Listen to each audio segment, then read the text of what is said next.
আসসালামু আলাইকুম।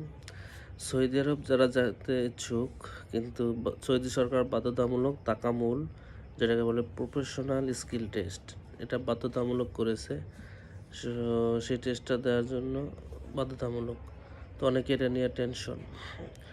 Load unload, loading unloading পেশা আছে, অফিস ক্লিনার, এগুলো তো মোটামুটি সহজ। কিন্তু যেটা কনস্ট্রাকশন ওয়ার্কার এটা নিয়ে অনেকে ভয়ভীতিতে আছেন। দেখেন, আমি কিন্তু ইলেকট্রিক্যাল কাজকর্ম করছি, সৌদি আরব ছিলাম 8 বছর। এখন আবার নতুন করে যাব, কিন্তু আমি বিষয়টা পেয়েছি আপনার কনস্ট্রাকশন আমেল ইনশিয়াত মানে কনস্ট্রাকশন ওয়ার্কার, এটার উপর একটা ভিসা পাইছি। তো এটাতে যাওয়ার জন্য তো রিসেন্টলি আমি নিজেই পরীক্ষা দিছি এবং এটার অভিজ্ঞতা শেয়ার করব। আশা করি সবার উপকৃত হবেন। একদম নিশ্চিন্তে থাকুন, একদম সহজ একটা ব্যাপার। আসলে আমাদেরকে বিভিন্ন এজেন্সির মালিকরা বা দালালরা আমাদেরকে ভয়ভীতি দেখায় টাকা হাতিয়ে নিচ্ছে। আমার কেউ যে এজেন্সি থেকে আমি প্রসেসিং করাতে চাইছি, সেও আমাকে বলছে যে নিশ্চিত পাস এবং দ্রুত সময় যদি করতে চান এটা 30,000 টাকা কন্ট্রাক্টে করতে পারেন। আর যদি নিজে করেন তাহলে দেখা গেলো সময় বেশি লাগবে, 2-3 মাস, এমনকি ফেল করতে পারেন, এই ধরনের ভয়ভীতি দেখাইছিল। পরে কিন্তু আমি চিন্তা করে করছি। পরে আমি ইউটিউবে বিভিন্ন ভিডিও দেখলাম যে আসলে ব্যাপারটা কি সহজ কিনা।